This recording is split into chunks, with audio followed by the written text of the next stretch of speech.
Assalamualaikum warahmatullahi wabarakatuh. Kembali lagi di Sekarang Infonet. Saat ini kami telah berada di rumah Ibu Tati, yang mana dulunya adalah salah seorang binaan LPM Kota Tangerang Selatan. Mari kita bertanya langsung kepada Bu Tati, bagaimana mensolusikan bank sampah yang ada di RT 5 RW 1 yang ada di Kelurahan Gedau. Kepada Bu Tati, saya minta mensolusikannya kepada masyarakat mengenai bank sampahnya yang sekarang dibina di sini. Sampai saat ini saya membina bank sampah yang bernama Bakti Bersama. Kedepannya mudah-mudahan dapat berjalan lancar. Cuma saya punya kendalanya itu untuk mensosialisasikan kepada masyarakat yang lebih luas lagi. Soalnya dari RT saya khususnya RT 05 RW 01 belum begitu memahami masyarakatnya. Mohon kalau bisa saya mohon binaannya untuk mensosialisasikan yang lebih luas lagi. Ini berarti sudah menjelaskan masalahnya atau bagaimana mensosialisasikannya kepada masyarakat, karena mungkin memiliki kendala sedikit. Kebetulan kita pun di sini telah mendatangkan seorang tamu dari LPM Kota Tangerang Selatan, yaitu Abah Asep. Perkenalkan dulu namanya, udah asing ya. Udah nggak asing. Oke. Nama saya. Ya, kita bagaimana ini Abah Asep, kita pertanyakan langsung nih mengenai kendala-kendala yang dialami oleh bank sampah yang ada di Kelurahan Gedau ini. Mengatakan bahwa ada para masyarakat itu, supaya masyarakat itu bisa lebih memahami itu sampah bagaimana untuk pengolahannya. Tolong dijelaskan. Assalamualaikum warahmatullahi wabarakatuh. Waalaikumsalam warahmatullahi wabarakatuh. Kalau kita bicara sampah, Bu ya, memang ini bicara yang nggak ada hentinya. Dan selama ini kita masalah sampah itu nggak ada yang hatam, karena sampah itu hajat orang banyak. Hajat orang banyak itu hanya hajat membuangnya saja, tetapi tidak ada bahwa ini tuh hasil mereka semua. Maka dari itu, mari kita kenal dulu apa itu sampah. Apakah itu sampah itu memang harus dibuang, benar-benar dibuang? Apakah sampah itu bisa dimanfaatkan? Kan gitu. Jadi sebenarnya sampah itu bisa dimanfaatkan ketika kita tahu apa itu sampah. Sampah itu kan terbagi dari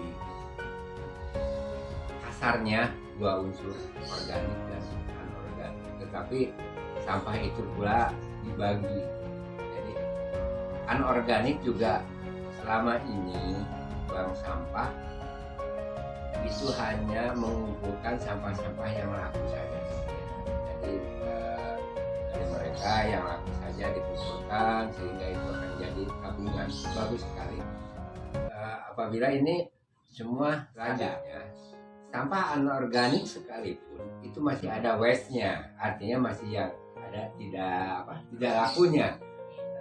Bagaimana kita yang tidak lakunya ini bermanfaat? Nanti kita buat lagi, coba. Adakah sampah organiknya? Ada, tentu. Setiap rumah juga ada sampah organik. Sampah organik setiap rumah itu beda dengan sampah organik pasar, Bu ya. Kalau sampah organik yang di rumahan itu 20% itu dari 100% itu adalah organiknya, 80% anorganiknya. Kebanyakan kan begitu. Berbalik dengan pasar. Pasar itu adalah 80% organiknya, 20% anorganiknya. Itu yang terjadi sekarang. Kita juga mengimbau kepada pemerintah Tangsel. Ini adalah satu pilot project kampung ini, di RT 05 ini, sebagai pilot project. Bagaimana mengelola maggot, bagaimana memberdayakan orang di sini, bagaimana itu sampah organiknya dimanfaatkan dengan baik, bagaimana sampah anorganiknya dengan baik. Tentunya kita semua tidak full semua ya, Bu ya, tidak optimal, tapi ini perlu juga penanganannya ada campur tangan dari pemerintah sendiri. bantuannya, baik itu bantuan pelatihannya, baik itu bantuan secara materialnya, itu perlu Pak, karena ini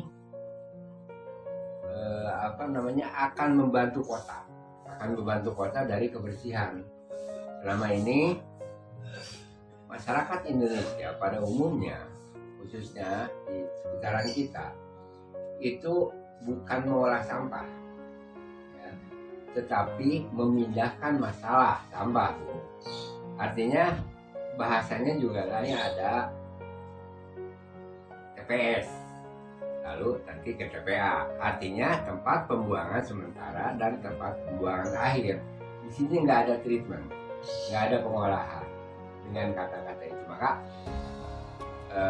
saya pribadi keinginannya TPS diganti, jadi TPPS itu kan, tempat pengelolaan sampah sementara. Kalau ada pengelolaan bahwa sampah ini adalah bahan baku untuk dikelola, ya kan? Jadi apa yang akan menjadi keuntungannya? Yang menjadi keuntungannya adalah pelakunya sendiri juga ada nilainya. Keduanya lingkungan. Ketiganya pemerintah juga diringankan dengan baik. Itu tadi penjelasan sekilas dari Mbah Asep, yang mana beliau adalah salah satu anggota community yang ada di LPM Kota Selatan. Kemudian kembali kita pertanyakan kepada Tapi yang mana adalah Ketua Bank Sampah Ahmad, dan di samping beliau itu adalah namanya Pak Dadan. Pak Dadan ini adalah salah satu suami dari Bu Tati. Nah, tapi beliaulah yang mengimplementasikan semua kegiatan yang ada di Bank Sampah. Nanti akan kita temui langsung ke TKP, bagaimana pengolahannya dan bagaimana pembuatan dari pengolahan sampah dan maggot. Di situ ada beberapa maggot dan ada pemeliharaan ikan juga ya. Tapi sebelumnya kita minta Pak Dadan maklumatnya mengenai pelestarian sampah dan juga ceritanya lah sampai jadi maggot itu. Dan tolong juga Pak Dadan kenalkan dengan kami di sini. Ya. Baik, terima kasih. Nama saya Dadan Khairul Rahmana. Saya pengurus lingkungan RT-an, RW-an, juga pengurus PKM di Satu Batam. Alhamdulillah pada saat ini memang permasalahan lingkungan khususnya adalah sampah. Yang namanya sampah itu tadi sudah sampaikan bahwa yang bikin masyarakat, yang resah masyarakat itu. Dalam hal ini saya hanya inisiatif dari pengurus lingkungan, berkeinginan ingin sedikit mengurangi tentang sampah. Sesudahnya kita di sini dibentuk Bank Sampah Bakti Bersama di RT 01, RT 05, RW 01. Alhamdulillah sekarang selain bisa Bank Sampah yang sudah punya nasabah sekitar 33 orang, barangkali ke depan sebentar lagi akan tetap meningkat sesuai dengan sosialisasi yang akan disampaikan sama pengurus Bank Sampah. Nah, dalam hal ini kami juga punya inisiatif kembali semua bank sampah-sampah yang bisa dimanfaatkan untuk disetor ke bank sampah juga ada pengelolaan sampah, teknik pengelolaan sampah basah khususnya sampah anorganik seperti bekas-bekas sisa makanan, segala sisa makanan yang basah semua kita tampung untuk kita belajar beternak lalat merah atau BSF, nah, atau maggot. Nah, dalam hal ini alhamdulillah baru 2 bulan 1 minggu kita berdiri rumah maggot. Dan memang alhamdulillah juga sudah 4 kali mencoba untuk meneteskan telur maggot. Nah, kemudian memang selain fungsi maggot adalah untuk mengurangi sampah non-organik yang dijadikan pakan maggot itu sendiri, kita juga memang hasil dari maggotnya itu sendiri kita manfaatkan untuk peternakan lele-lele bagi anak-anak yang banyak menganggur. Bukan yang banyak menganggur, yang sedang menganggur dalam rangka mengisi waktu, ya kita coba arahkan untuk memelihara beternak lele. Ada yang beternak lele, juga ada yang beternak ikan nila, juga beternak ayam, dan kita ada percobaan beternak itik. Nah, dalam kesempatan ini alhamdulillah ayam sudah mulai kita coba panen baru 2 bulan, 1 bulan 2 minggu ya. 1 bulan 2 minggu kita sudah panen. Kemudian untuk lele sudah 2 bulan sudah kita panen dari hasil maggot. Alhamdulillah hasilnya pun cukup bagus. Dan selain untuk menekan biaya pembelian pakan, alhamdulillah sangat tertekan. Bisa ditekan ya, Bisa ditekan untuk biaya, bisa ditekan dibandingkan dengan biaya dari beli dari luar atau pelet ya pelet. Alhamdulillah dengan cara kita memelihara maggot, selain lingkungan kita sampah organiknya yang di masyarakat bisa terserap, juga keuntungannya adalah kita bisa memelihara peternak-peternak atau ikan-ikan unggas yang diberi makan dengan maggot. Ya, untuk itu barangkali sedikit mengenai maggot kita, khususnya di Kelurahan Kedau. Memang saya lihat di bank sampah, baru bank sampah Bakti Bersama yang sekaligus selain menerima sampah kering, juga bisa memanfaatkan sampah masyarakat yang ada di lingkungan kita RT 05. Sekian dari saya. Wassalamualaikum warahmatullahi wabarakatuh. Ya, itu sedikit maklumat dari Pak Dadan, yang mana ikan bagi bank sampah yang ada di Kelurahan Kedau ini yang bernama Bank Sampah Bakti Bersama. Oleh karena itu jangan dilewatkan, kita harus melihat seperti apakah di tempat bank sampah, dan seperti apa pula itu yang dinamakan ternak lain ikan yang kemana kita akan temui tempat itu. Salam skala info.